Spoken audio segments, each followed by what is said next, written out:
11. Hei, gadis ceroboh! Kenapa bengong saja? Tanya Dimitri, salah satu chef handal yang ada di rumah Sean. Lanita sudah setengah jam yang lalu hanya bengong menopang dagu melihat Dimitri mengolah makanan.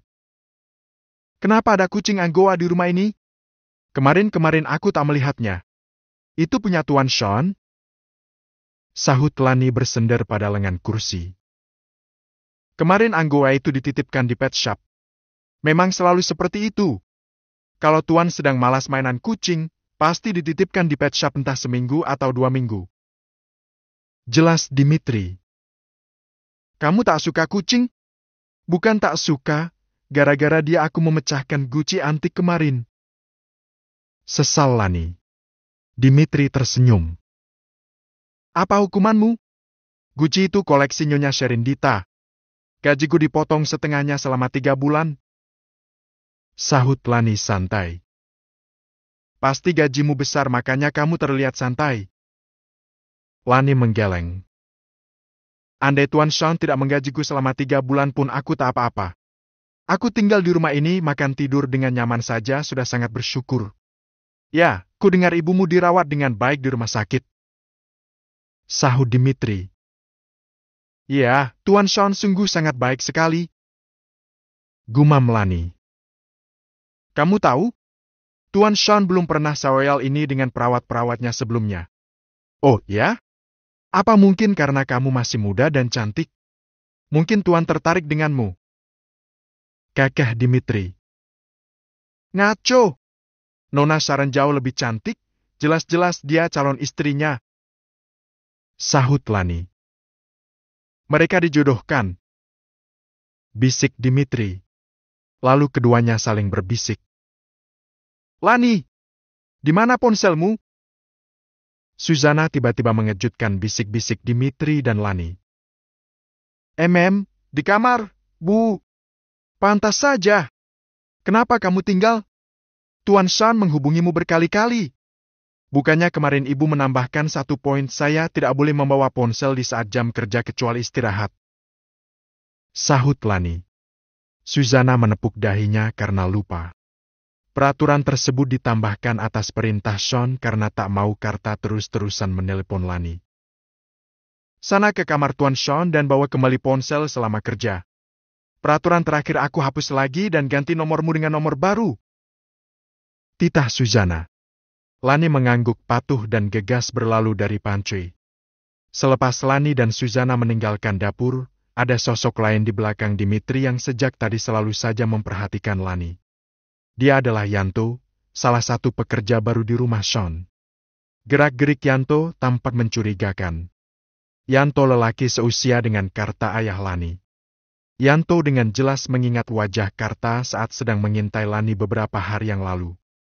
Bahkan Yanto sampai memotret Karta berkali-kali untuk memastikan jika dia adalah Karta, orang yang tidak harus ia temui lagi dalam hidupnya, tapi kenapa Lani anaknya harus berada satu atap dengannya. Yanto menyelinap keluar pantry, dia menuju kolam renang karena sepi. Yanto lalu menghubungi seseorang dan mengiriminya pesan. Benarkah dia laki-laki itu? Yanto mengirimi seseorang foto Karta. Tak berselang lama muncul balasan. Iya, dia memang laki-laki itu. Kau melihatnya di mana? Aku melihatnya sedang mengintai seorang perawat baru. Sepertinya perawat Tuan Sean lebih dulu masuk daripada aku. Aku mengikuti diam-diam saat Karta membuntuti perawat itu. Tapi setelahnya aku tak tahu karena aku mendapat telepon dari Ibu Suzana. Dia menanyakan posisiku di mana. Mau tak mau aku harus kembali ke rumah Tuan Sean. Apa hubungan Karta dengan perawat itu? Entahlah. Balas Yanto singkat.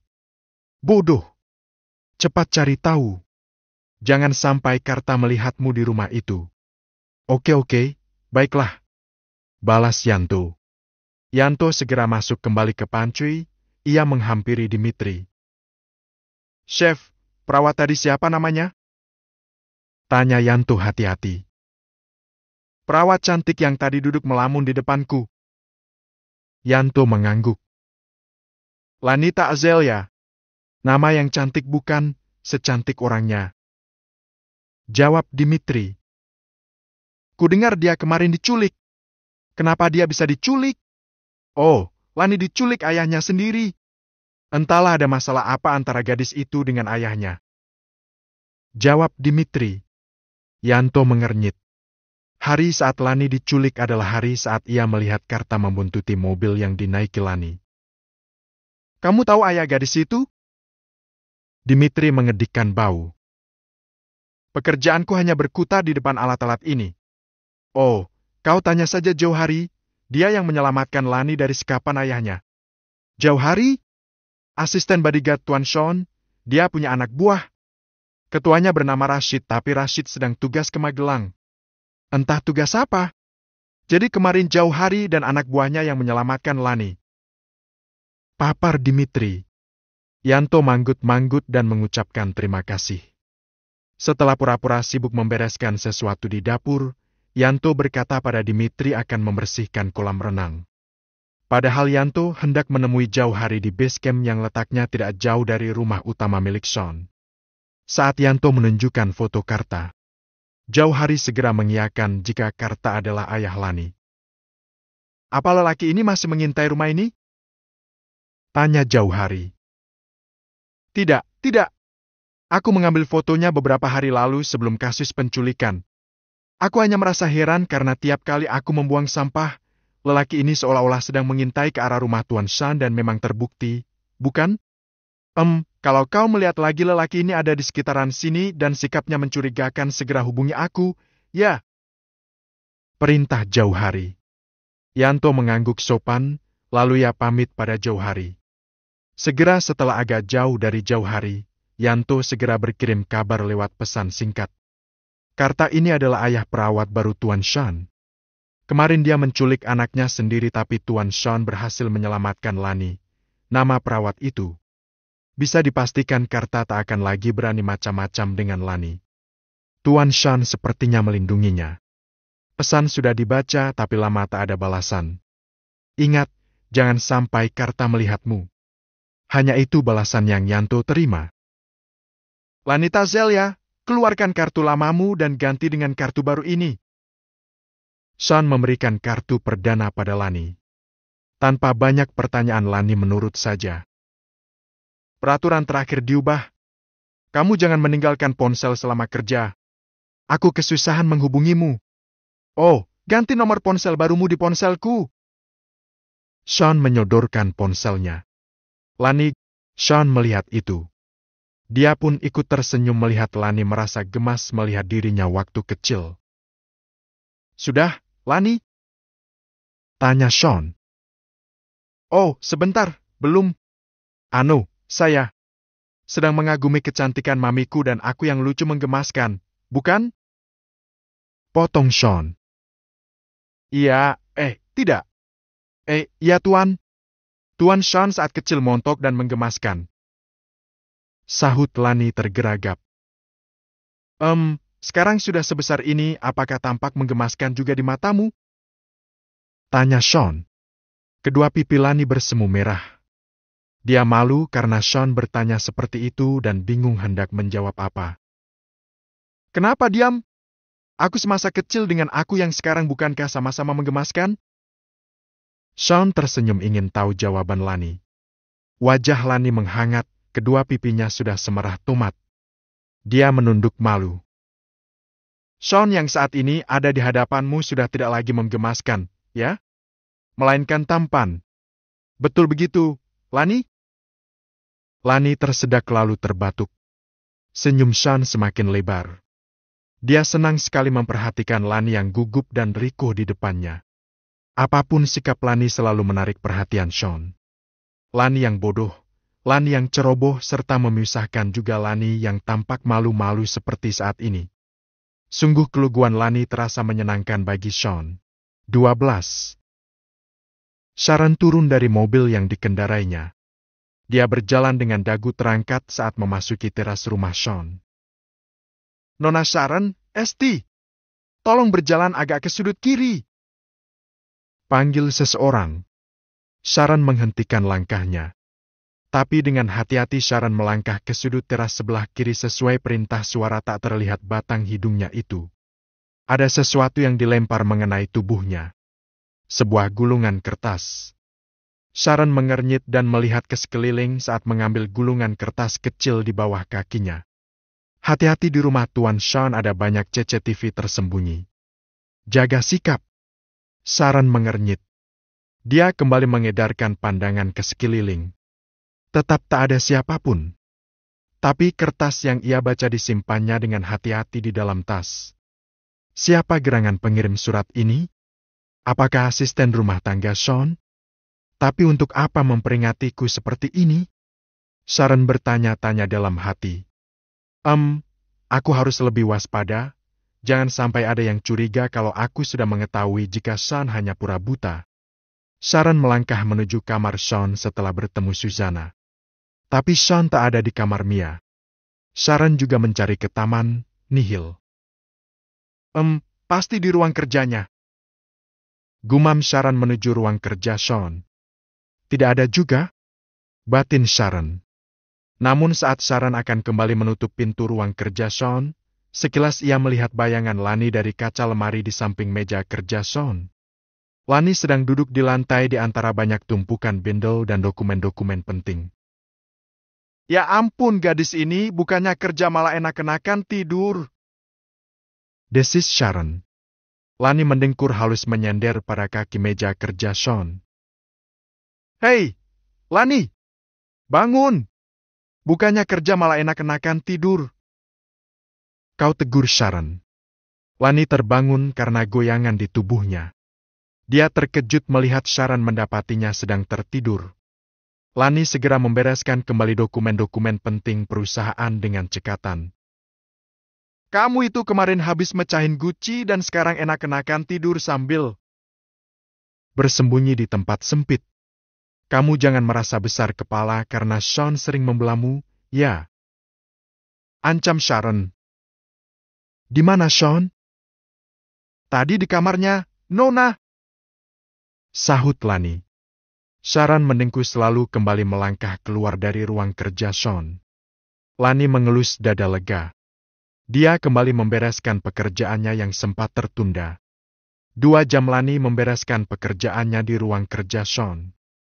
Hari ini sepulang kerja, Shawn sudah memberinya izin untuk menengok ibunya di rumah sakit. Tentu saja Lani semangat melanjutkan serta merapikan ruangan kerja Shawn tanpa disuruh. Sore pun tiba, Lani bersuka cita karena akan segera bertemu dengan ibunya. Lani diantar oleh Jauhari dan Tandan karena Shawn tak ingin sesuatu terjadi lagi pada Lani saat ia berada di luar rumah. Tanpa mereka ketahui, di tempat tersembunyi, Karta melihat kepergian Lani bersama Jauhari. Karta memang sudah 2 hari mengintai rumah Shawn lagi sejak ia merasa kesal berada di rumah tak ada yang mengurusinya. Karta marah-marah terus di dalam rumahnya karena dia hanya sendirian. Tak ada lagi yang mengurus rumah serta mencucikan bajunya. Bahkan kegunaan Lani di rumah sangat ia butuhkan. Biasanya Lani memasak untuknya. Kini tak ada lagi yang bisa ia suruh-suruh. Saat Karta merasa lapar pun dia hanya bisa berteriak-teriak memanggil dan memaki Lanita. Kali ini Karta menyewa sebuah mobil kari butut untuk membuntuti Lani pergi kemana. 1 jam kurang 20 menit Karta membuntuti Lani. Rumah sakit? Siapa yang dikunjungi Lani? Oh, apakah Parmia dirawat di rumah sakit ini? Gumam Karta keheranan. Tapi tentu saja Karta tak bisa menuju akses kamar Parmia. Karena ruangan tersebut adalah ruangan VVIP, Karta tak bisa sembarangan masuk. Karta tentu saja kesal. Dia tetap menduga Parmia dirawat di rumah sakit tersebut. Akhirnya Karta menunggui Lani di mobil kari sewaannya. Sementara itu Lani masuk ruangan di mana Parmia dirawat. Ruangan yang sangat besar. Ibunya kini sedang duduk di kursi roda memandangi jendela kaca. Ibu! Panggil Lani semeringah sekaligus terharu karena ibunya sudah bisa bangun dari tempat tidur. Lani setengah berlari menghampiri Parmia. Oh, ibu sudah bisa bangun sekarang?